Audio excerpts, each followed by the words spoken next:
الحمد للہ وکفا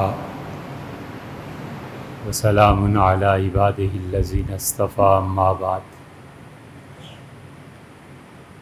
اللہ تعالی نے چند چیزوں کا تذکرہ خاص طور پہ فرمایا اور ایک عنوان بہت جامع اور مکمل یہ کہا کہ من شر ما خلق، اور اے اللہ ہر وہ چیز جو تو نے پیدا فرمائی ہے اس کے شر سے میں تیری پناہ مانگتا ہوں۔ اللہ تعالی نے خیر کو بھی پیدا فرمایا اور شر کو بھی پیدا فرمایا، اور شر کبھی خیر کا کام دیتی ہے اور خیر کبھی شر کا کام دیتی ہے۔ خیر حد سے بڑھ جائے تو خود شر کا پہلو نکل آتا ہے۔ مسلسل بارشیں بیج کو ضائع کر دیتی ہیں، اور مسلسل دشمنی کسی کو اس سے خیر سے مایوس کر دیتی ہے اور امیدیں ٹوٹ جاتی ہیں، اور مایوس ہو جانا یہ خود کبھی راحت کا باعث بنتا ہے۔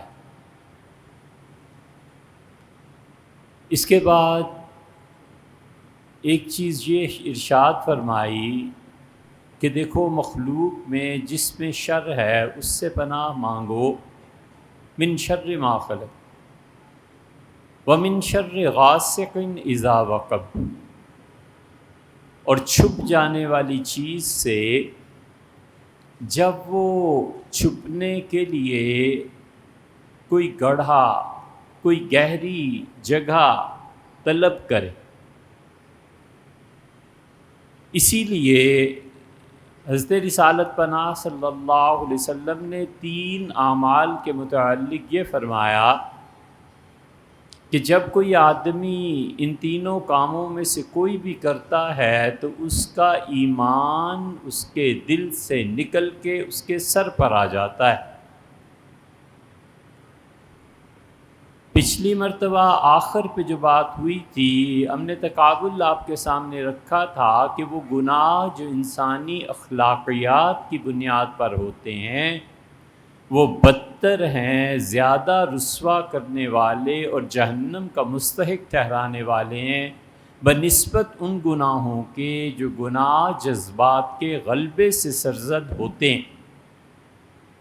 لیکن بہرحال گناہ گناہ ہے، اور اللہ کی نافرمانی ہے، لیکن ہمیشہ سب سے اول درجے پہ انسان کو ہمیشہ اپنے آپ کو اخلاقی گناہوں سے بچانا چاہیے۔ جھوٹ بولنا، غیبت کرنا، عیب جوئی کرنا، اللہ نے جس چیز پہ پردہ ڈال دیا ہے اس پردے کو کبھی چاک نہ کرے، کبھی نہ کھولے۔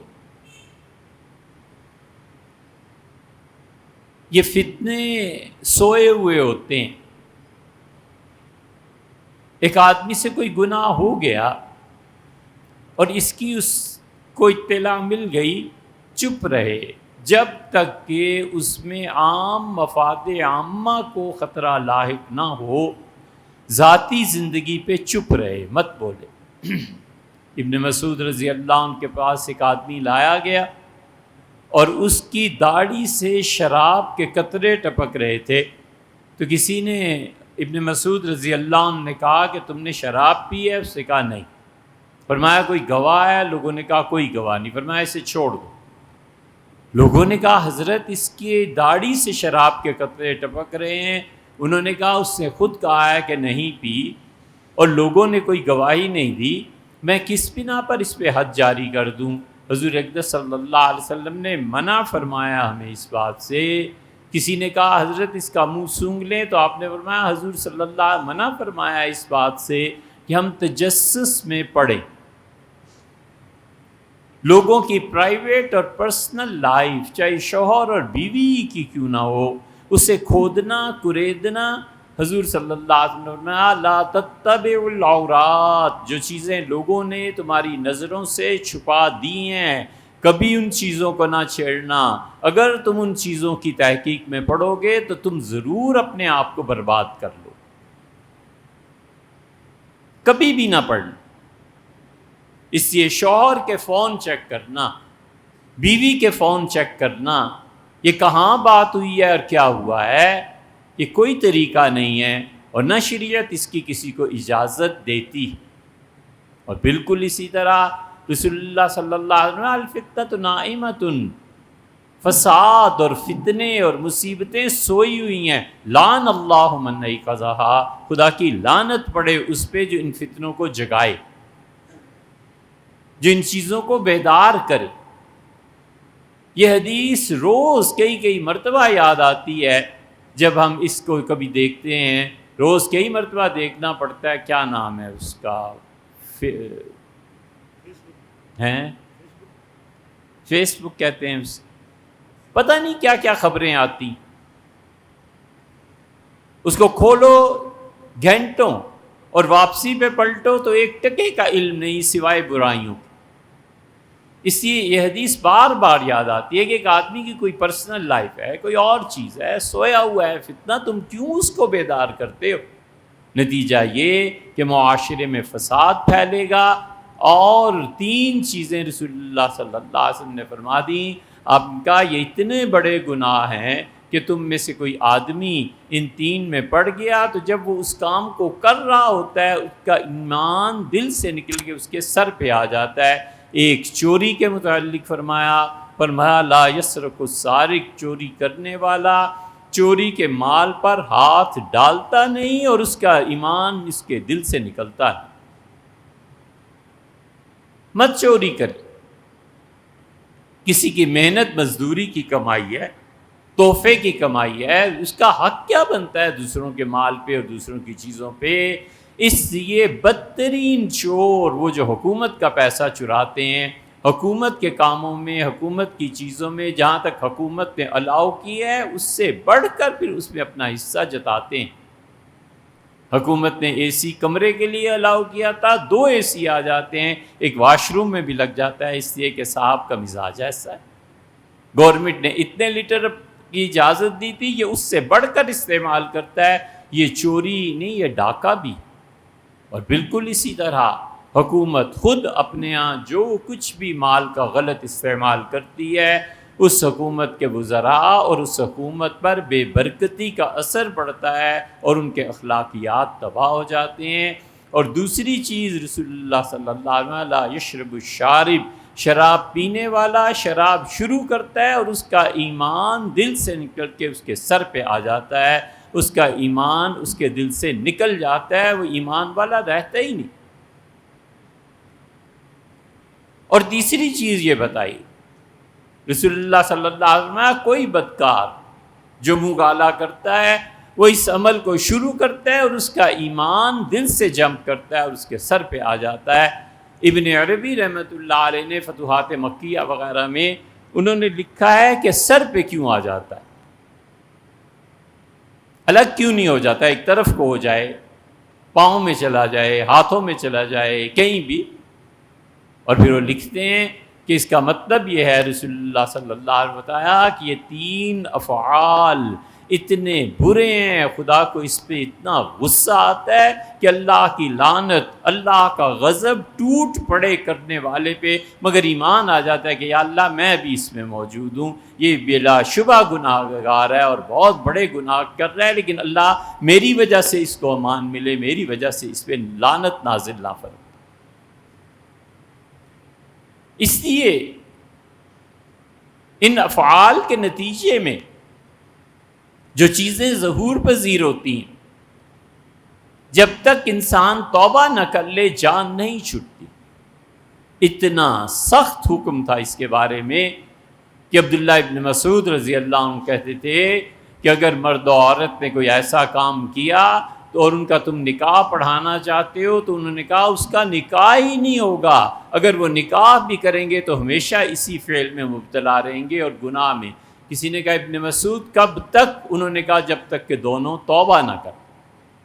اگرچہ اس پہ فتویٰ نہیں دیا کسی نے، لیکن وہ کہتے تھے توبہ کرو. هو الذی یقبل التوبۃ عن عبادہ، اور بار بار اس آیت کو پڑھتے رہے کہ اللہ کی ذات پروردگار عالم اپنے بندوں کو جو توبہ کرتے ہیں ان کا رجوع قبول کرتا ہے، انہیں معاف کرتا ہے. ابن عباس رضی اللہ عنہ نے بھی یہی کہا. انہوں نے کہا توبہ کرو اور اللہ سے معافی مانگو. ایک جملہ ہے عبداللہ ابن عباس رضی اللہ عنہ کا، لوگ اسے سمجھتے نہیں اور اس کی وجہ سے حدیث سے اعتبار اٹھتا ہے. انہوں نے کہا 3 ہو جاتے ہیں، 2 تو وہ جنہوں نے یہ حرکت کی اور پھر ان کے یہاں اولاد جنم لیتی ہے، اور تیسرا بدترین ہے ان تینوں میں. اب ترجمہ کر دیتے ہیں اردو میں، اردو پڑھنے والا اردو بھی پڑھ لیتا ہے، اسے کیا معلوم کہ کس مفہوم میں کہا. عبداللہ ابن عباس رضی اللہ عنہ کا مطلب یہ ہے کہ زندگی اس تیسرے کی برباد ہوتی ہے. وہ تو توبہ کر کے فارغ ہو گئے، نتیجے میں جو اولاد کی ولادت اور پیدائش ہوئی، یہ بچہ معاشرے میں نفرت کی نگاہ سے دیکھا جائے گا، اسے کوئی جگہ نہیں دی جائے گی، لوگ ہمیشہ کے لیے اس پہ انگلیاں اٹھاتے رہیں گے. تیسرا بدتر ہوتا ہے، یعنی یہ کہ اپنی سوسائٹی میں بہت کم عزت والا سمجھا جاتا ہے، زندگی اس کی مصیبت پہ پڑ جاتی ہے. اسی لیے جو ایسے بچے پیدا ہو جاتے ہیں، شریعت نے اسے خاص مقام عنایت فرمایا ہے. اس بچے کو اس کی والدہ کی طرف سے حصہ ملے گا. جس سے یہ حرکت کی اس کا تو کچھ پتہ نہیں کہ کون تھا کون نہیں، لیکن ایسے بچے کو اپنی والدہ کی طرف سے وراثت ملے گی. ظلم کرتے ہیں جو ایسے بچوں کو پال لیتے ہیں اور ماں کی طرف سے وراثت اسے نہیں دیتے. اگر پتہ چل جائے یہ بچہ کس کا ہے تو ماں کی طرف سے وراثت دی جائے گی. سیدنا عمر رضی اللہ عنہ کے پاس ایسا بچہ لایا گیا. امیر المومنین رضی اللہ عنہ نے فرمایا کیوں نہیں، جو ہوا سو ہوا. بیت المال میں جس طرح صحیح نسب کے بچوں کا حق بنتا ہے، اس بچے کا بھی حق بنتا ہے. انہوں نے کہا حضرت اس کی ولدیت میں کیا لکھیں، کون اس کا باپ ہے؟ فرمایا میرا لکھو نام کہ میں اس کا باپ. اسٹیٹ باپ، اسٹیٹ اس کی ساری ذمہ داریوں کو پورا کرے گی اور کفالت کرے گی. پھر بچہ بڑا ہو گیا.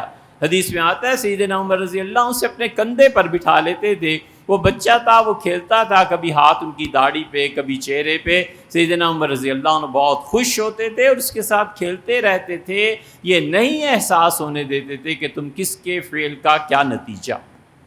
اور سیدنا علی رضی اللہ عنہ نے خود فرمایا کہ اگر مجھے کوئی فرمایا اگر مجھے کوئی ایسا بچہ مل جاتا تو میں اس کی بڑے ناز و نعم سے پرورش کرتا. اس کا کیا قصور ہے؟ اسی وجہ سے ہمارے ہاں بڑے سے بڑا عہدہ اس بچے کو مل سکتا ہے. وہ کمشنر بن سکتا ہے، قاضی بن سکتا ہے، وزیر بن سکتا ہے، سفیر بن سکتا ہے.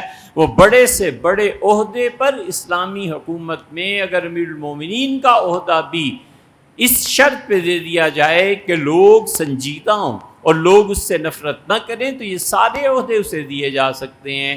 برعکس اہل تشیع کے کہ اہل تشیع عہدوں کے لیے نہ صرف صحیح النسب ہونا مانتے ہیں بلکہ وہ تو اس حد تک جاتے ہیں کہ اس کا سید ہونا بھی ضروری ہے، غیر سید کو کوئی بڑا عہدہ نہ دیا جائے. اسی لیے اس کے فوراً بعد آیا کہ یہ چیز ایسی ہے کہ جب جوانی کے آغاز میں اس قسم کی کیفیات انسان کے جسم میں پیدا ہوتی ہیں تو بچوں کو سمجھایا جائے، کنٹرول کیا جائے. ہمارے ہاں بالکل تعلیم اس معاملے میں خاموش ہے. بچے جب چند برس کے ہوتے ہیں تو انہیں ضرورت پیش آتی ہے کہ انہیں گائیڈ کیا جائے. ایک وہ معیار اور نظام ہے جو مغرب میں ہے اور کوئی شرم و حیا نہیں. ایک وہ ہے جو یہاں پر ہے اور وہ بھی کوئی اس قابل نہیں ہے کہ ایک لفظ اس کی تعریف میں کہا جائے.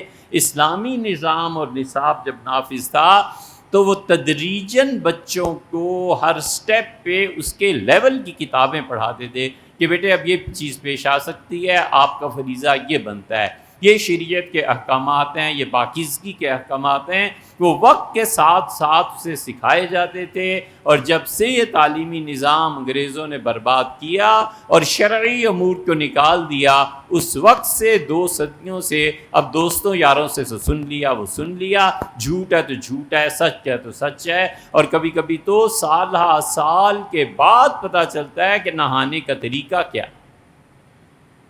یہ سب اس نظام تعلیم کی خرابی، اور ہم بھی پکے مجرم ہیں۔ ہم نہ اس نظام کے خلاف بولتے ہیں، نہ اس نظام کے خلاف جد و جہد کرتے ہیں، نہ ہم نظام تعلیم کو بدلتے ہیں، نہ ہم سود پہ کوئی ایک جملہ اس کے خلاف کہنے کو تیار نہیں ہیں۔ تو پتہ چلے گا ہم ہمیشہ یہی کہتے ہیں۔ اللہ نے فرمایا یضربون علی وجوہہم، میرے فرشتے ماریں گے تھپڑ کھینچ کے ان کے چہروں پر، اور ان کی پیٹھ پر آگ کے کوڑے برسیں گے، اور پوچھیں گے فیما کنتم، زندگی کہاں گزاری۔ یہ سوچ لو، مرنے سے پہلے فرشتے ماریں گے اور کہیں گے فیما کنتم، زندگی کہاں گزاری، کس سسٹم کے تحت جیتے رہے۔ قالوا کنا مستضعفین، کہیں گے کہ اے رب ہم بہت کمزور تھے، ہم بول نہیں سکتے تھے، کہہ نہیں سکتے تھے۔ اور اللہ نے کہا کہ فرشتے کہیں گے خدا کی زمین وسیع نہیں تھی، فتہاجروا فیہا، کسی اور ملک میں چلے جاتے، کیوں اس نظام کے تحت زندہ رہے۔ اور پھر اللہ ان کا ذکر کرتا ہے جو ہم جیسے مجبور ہیں، ایک شرط کے ساتھ، ہم یہ شرط پوری کرتے ہیں۔ اللہ نے کہا الا المستضعفین، ہاں وہ جو بیچارے اپنی مجبوریوں سے کسی نظام کے تحت زندگی بسر کر رہے ہیں، وہ ہمیشہ مجھ سے دعا مانگتے ہیں اور کہتے ہیں اخرجنا من هذه القرية الظالم اهلها، اللہ اس نظام سے نجات دے جہاں ظلم پہ مبنی ساری حکومت اور سب چیزیں چل رہی ہیں۔ اے پروردگار اس ظلم سے نجات دے، وَاجْعَل لَنَا مِن لَّدُنْكَ وَلِيًّا، اور اے پروردگار تو دوست بن جا، وَاجْعَل لَنَا مِن لَّدُنْكَ نَصِيرًا، اللہ نصرت اور مدد کر کے ہم اس نظام کو تبدیل کر سکیں۔ اللہ نے کہا جو یہ دعا مانگتے رہتے ہیں نا، عَسَى اللَّهُ أَن يَعْفُوَ عَنْهُمْ، ممکن ہے اللہ انہیں معاف کر دے اور موت کے وقت پوچھنا ہو۔ ہم یہ دعا بھی تو نہیں مانگتے، ہم ظلم کے خلاف بھی نہیں بولتے، سود کے خلاف بھی نہیں بولتے، نظام تعلیم کے خلاف نہیں بولتے، اور تصوے بہاتے ہیں کہ یہ ہو گیا اور یہ ہو گیا بیٹی اور فلاں اور فلاں۔ یہ ساری چیزیں، یہ نماز اور روزہ جگہ پہ، لیکن جو سزا ملے گی اس نظام کو قبول کرنے اور اس کے تحت زندگی بسر کرنے کی، وہ جہنم کی آگ ہے، وہ کوڑے ہیں اور تھپڑ ہیں فرشتوں کے، یہاں بھی اور قبر میں، دونوں جگہ۔ آگے فرمایا من شر النفاثات فی العقد، اور اے اللہ میں تیری پناہ مانگتا ہوں۔ نفاثات، نفس عربی میں کہتے ہیں پھونک مارنے کو، نفس فی روعی، حضور صلی اللہ علیہ وسلم، اللہ نے میرے دل میں پھونک مار دی، یعنی اللہ نے میرے دل میں یہ بات ڈال دی۔ ایک ہے تفل، تفل کا مطلب ہے تھوک دینا، ایک ہے نفس، نون فا اور سا۔ نفس کا مطلب کہ کوئی تھتکار دے۔ علماء لغت کا اس میں اختلاف ہے کہ اس نفس میں تھوک کا حصہ شامل ہونا چاہیے یا نہیں، دونوں طرف اہل لغت گئے ہیں۔ زمخشری وغیرہ کا خیال ہے کہ اس میں تھوک کا کچھ حصہ شامل ہوتا ہے، لہٰذا جس طرح یہ کرتے ہیں نا کسی مٹی پہ کسی چیز پہ ایسے کرتے ہیں نا، اس کو عربی میں کہتے ہیں نفس۔ اور کچھ علماء اہل لغت کہتے ہیں کہ اس میں تھوک بالکل شامل نہیں ہے اور وہ صرف پھونک دینا ہے، لیکن مسئلہ ان کے لیے بڑا یہ ہے کہ رقیہ، یہ تیسرا لفظ استعمال ہوتا ہے، رقیہ، وہ جو پھونک دے، وہ جو اچھا یا برا کسی پہ دم کرے۔ حضور اقدس صلی اللہ علیہ وسلم خود بھی کرتے تھے، دونوں طرح سے، کبھی رقیہ ہوتا تھا فقط پھونک دیتے تھے پڑھ کے، اور کبھی رسول اللہ صلی اللہ علیہ وسلم تھتکار دیتے تھے تو لعاب مبارک کا کوئی حصہ اس میں شامل ہوتا تھا۔ اور تیسرا تفل، تفل کے تو صراحتاً معنی یہ ہے کہ کسی کو اپنے تھوک میں ملا لینا۔ اسی لیے رسول اللہ صلی اللہ علیہ وسلم جب جاتے تھے کسی کی عیادت کرنے کے لیے تو یہ پڑھتے تھے کہ بسم اللہ ارقیک، میں اللہ کا نام لے کر تجھ پر یہ دم کرتا ہوں، اور پھر وہ ساری دعا جو آپ کے پاس ہوگی۔ اور اسی لیے رسول اللہ صلی اللہ علیہ وسلم مٹی کی چٹکی اٹھاتے تھے زمین سے، اور اسے یا تو پانی میں ملاتے تھے یا اس انسان پر پھینک دیتے تھے، اور یہ پڑھتے تھے کہ بسم اللہ تربت و ارضنا، اللہ کے نام کے ساتھ اللہ سے برکت مانگتے ہوئے، تربت و ارضنا، اس اپنی زمین کی مٹی کو ملا کر، ایک اللہ کی طرف سے برکتیں، من تربت ارضنا، ہمارے زمین کی مٹی، بسم اللہ تربت و ارضنا لیشفا سقیمنا باذن ربنا، بسم اللہ تربت و ارضنا، اللہ کے نام کے ساتھ ہماری زمین کی مٹی، دو چیزیں ہو گئیں، بریقت بازنا، اور ہم میں سے کوئی آدمی اس کے تھوک کے ساتھ، تو انسان کا جسم ملا یعنی اس کی تھوک کا کچھ حصہ، اور زمین کی مٹی ملی، دو چیزیں، اور اللہ کے نام کی برکتیں بھی اس میں شامل ہو گئیں، لیشفا سقیمنا، یہ مٹی اور یہ میرا تھوک اس مریض کو شفا بخشے باذن ربنا، جب میرے پروردگار کی برکتوں کے بعد اس کا حکم بھی نازل ہو کہ یہ چیز یہ پی لے یا اس پہ پڑ جائے۔ اسی لیے ہم نے اپنے مشائخ کو دیکھا کہ بہت بہت بڑے لوگ تھے کہ وہ مٹی کوئی چٹکی اٹھاتے تھے، مٹی کون سی مراد ہے یہ بعد میں بات کرتے ہیں، وہ مٹی کی چٹکی اٹھاتے تھے اور اس پہ یہ پڑھتے تھے اور پانی میں ڈال کے ہلا دیتے تھے، اور فرماتے تھے کہ مٹی جب بیٹھ جائے اچھی طرح تو جو نتھرا و پاک صاف اوپر پانی ہے یہ پی لینا۔ رسول اللہ صلی اللہ علیہ وسلم یہی پڑھتے تھے، بسم اللہ تربت ارضنا بریقت بازنا لیشفا سقیمنا باذن ربنا۔ اختلاف اس پہ ہوا ہے کہ مٹی کون سی، یا تو اس جگہ کی جہاں سے رسول اللہ صلی اللہ علیہ وسلم مٹی اٹھائی تھی، وہ مدینہ منورہ میں خاص وادی ہے، اور وہاں پر اب کھڈے پڑ گئے ہیں، مطلب عام زمین سے وہ بہت نیچے چلی گئی ہے، اس لیے کہ امت میں جب بھی وہاں لوگ جایا کرتے تھے حج کرنے، 1500 برس ہو گیا، لوگ وہاں سے مٹی لے آتے تھے۔ پھر عربوں نے تھوڑی سی ترقی کی اور اس مٹی کو خاک شفا کہنے لگے، اور اس کی ڈلی بنا کر بیچنے لگے کہ کہاں تم جاؤ گے، کھودو گے، پھر اس کو کسی لفافے میں ڈالو گے، یہ ہے وہ ڈلی، یہ لے جاؤ، اس وادی کی ڈلی ہے، اور اس سے رسول اللہ صلی اللہ علیہ وسلم نے مٹی اٹھائی تھی، اس لیے اسے خاک شفا کہتے ہیں۔ یہ پہلے سارے لوگ لاتے بھی تھے، اس مٹی کو استعمال بھی کرتے تھے، اسی طرح کے توڑ کے تھوڑی سی پانی میں ملا دی، جب وہ مٹی بیٹھ گئی اور یہ چیز بالکل نتھر گئی پانی تو اسے پلا دیتے تھے۔ یہ جب سے بہت زیادہ نفیس طبیعتوں کے اور ہر بات پہ بدعت اور شرک کے فتوے لگانے والے یہ خود وہابی پیدا ہوئے ہیں، تب سے انہوں نے روک دیا، وگرنہ جہاں رسول اللہ صلی اللہ علیہ وسلم مٹی اٹھائی تھی وہیں سے لوگ ہمیشہ مٹی اٹھاتے رہے، پوری امت کو پتہ ہی نہیں چلا اب یہ نیا دین چلا۔ اور کچھ افراد کا خیال یہ ہے، بہت بڑے بڑے علماء کا، کہ اپنی زمین کی مٹی لے لے بس کافی، اپنے صحن میں کہیں بھی گھر میں کچی جگہ وہاں کی مٹی اٹھا لے بس یہ کافی۔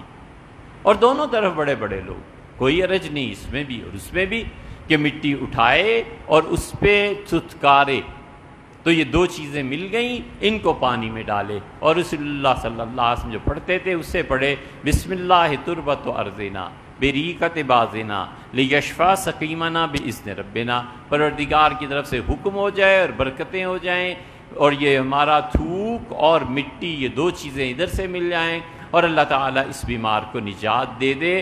تو نفس عربی میں نفسا، کسی چیز پر تھتکارنا، کسی چیز کو لے کے ایسی پھونک اس پہ مارنا جس میں تھوک کے ذرات شامل ہوں۔ ام المومنین حضرت عائشہ رضی اللہ عنہا یہ کرتی تھی، اور حضرت رسالت مآب صلی اللہ علیہ وسلم کی قبر کی مٹی بھی لوگ لے جاتے تھے، اور ام المومنین رضی اللہ عنہا لوگوں کو پانی لایا جاتا تھا اور پھونک دیتی تھی، اس سے اختلاف اس پہ ہوا ہے کہ تعویذ، گنڈے، پانی پہ دم کرنا، یہ ساری چیزیں شرعاً حیثیت کیا رکھتی ہیں؟ بہت آسان مسئلہ اس کا اہل سنہ نے حل کیا۔ اہل تشیع سرے سے جادو کا انکار کرتے ہیں اور وہ کہتے ہیں جادو نہ کوئی ہوتا ہے نہ کوئی کر سکتا ہے۔ اور یہ عجیب بات ہے، ملک میں جتنے جادو کے خلاف ہر گلی اور شہر اور محلے میں آپ کو بورڈ نظر آئیں گے، وہاں ہمیشہ رضوی، جعفری، نقوی ایسے ہی لکھا ہوتا ہے۔ ان کے عقیدے میں یہ بات شامل ہے کہ جادو نہیں ہوتا۔ یہ تو ہمارا عقیدہ ہے کہ جادو ہوتا ہے، یہ تو ہمارا عقیدہ ہے کہ حضرت رسالت پناہ صلی اللہ علیہ وسلم پر جادو ہوا تھا۔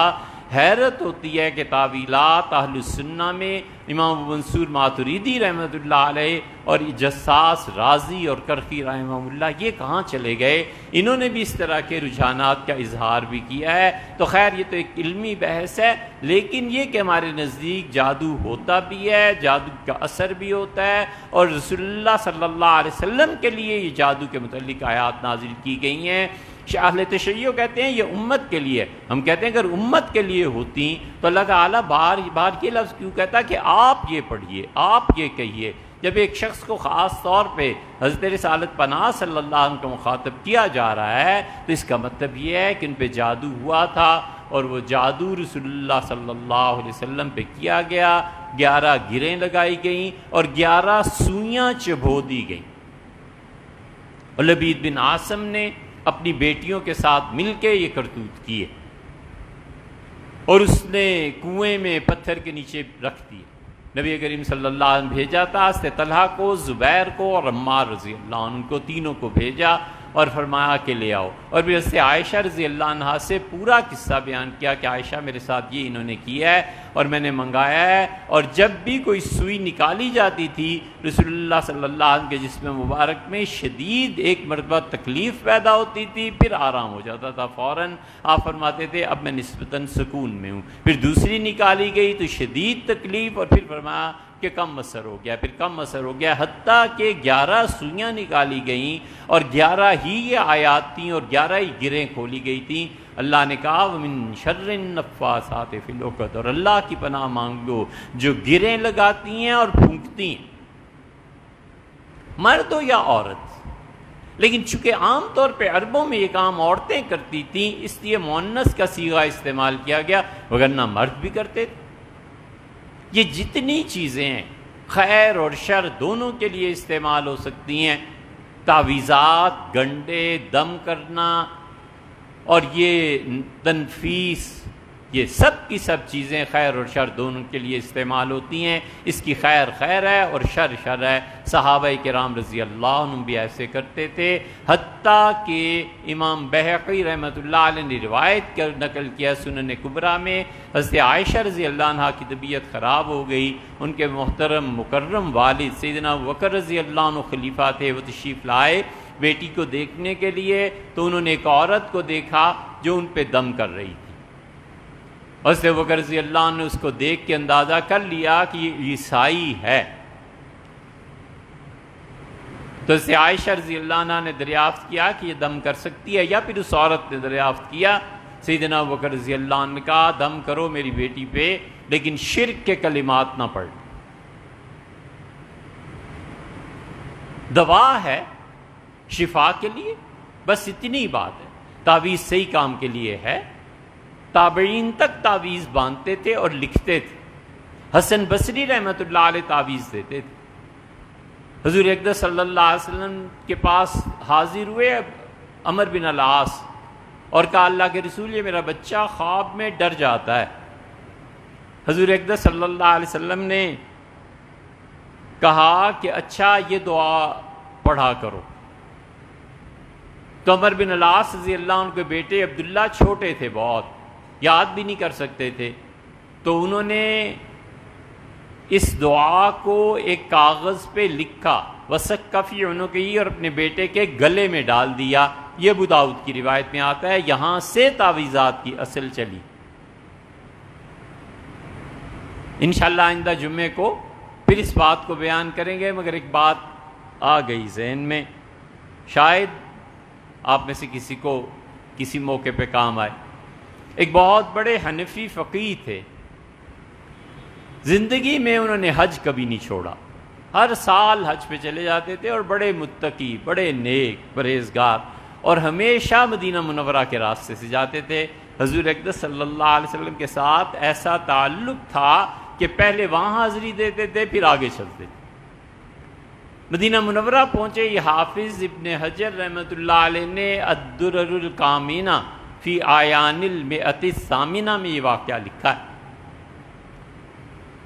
تو شدید بخار ہو گیا، اتنا کہ لوگ مایوس ہو گئے اور گویا کہ وہ مرنے کے قریب ہو گئے۔ تو انہوں نے کہا موت تو آنی ہے، مجھے ڈال دو رسول اللہ صلی اللہ علیہ وسلم کے پاؤں میں۔ تو ظاہر ہے یہ زمانہ نہیں تھا، مسجد کچی تھی وغیرہ وغیرہ، تو انہوں نے اٹھا کر انہیں رسول اللہ صلی اللہ علیہ وسلم کے پاؤں کی طرف لٹا دیا۔ ان کی آنکھ لگ گئی تو نبی کریم صلی اللہ علیہ وسلم خواب میں انہوں نے دیکھا، اور یہ محبت کا ایک خاص انداز ہے، یہ تو جنہوں نے محبت کی ہے ان سے پوچھو اس میں کیا لطف ہے۔ تو کہتے ہیں میں نے خواب میں دیکھا ایک اور کوئی صاحب کھڑے تھے، تو حضور صلی اللہ علیہ وسلم نے ما نال منی شیئا، اچھا یہ بیمار ہو گیا، ہماری طرف سے اسے کوئی تحفہ نہیں ملا۔ تو ان کا اللہ کے رسول یہ ہر سال یہ حاضر ہوتا ہے، اور آپ کی طرف سے کوئی گفٹ، کوئی تحفہ اسے ملا نہیں۔ تو حضور صلی اللہ علیہ وسلم نے ہاتھ کھولو، مجھ سے فرمایا۔ میں نے ہاتھ کھولا تو رسول اللہ صلی اللہ علیہ وسلم نے اس پہ ایک تعویذ لکھا، اور مجھ سے فرمایا کہ یہ چاٹ لو۔ تو کہتے ہیں آنکھ کھلی تو میرے ہاتھ پہ تعویذ لکھا ہوا تھا، میں نے چاٹا اور اگلی نماز سے پہلے میرا بخار اتر گیا۔ یہ خواب کی جو دنیا ہے، حضرت شاہ ولی اللہ رحمۃ اللہ علیہ کو رسول اللہ صلی اللہ علیہ وسلم نے اپنے شاہ ولی اللہ لکھتے ہیں کہ میں نے حضور صلی اللہ علیہ وسلم سے عرض کیا کہ مجھے کچھ عنایت فرمائیں، تو نبی کریم صلی اللہ علیہ وسلم نے ایک بال مجھے عنایت فرمایا، اور فرمایا جس قرآن سے تلاوت کرتے ہو دوسرا میں نے وہاں رکھ دیا ہے۔ میں جب اٹھا اس کو کھولا تو اس میں دوسرا بال واقعی۔ یہ ایسی چیز ہے، یہ میٹا فزکس جو لوگ پڑھے ہوئے ہوتے ہیں، یہ اس عالم کے علاوہ جس کو دوسری دنیا کی درک ہوتی ہے، اس سے پتہ چلتا ہے۔ ان چیزوں کا انکار نہیں کرنا چاہیے، نہ مانے کوئی، چپ رہے، لیکن یہ نہ کہو کہ امت میں اتنے بڑے بڑے لوگ کوئی گمراہ ہو گئے تھے۔ انشاءاللہ اس نفاثات فی العقد کی بحث آئندہ جمعے کو کریں۔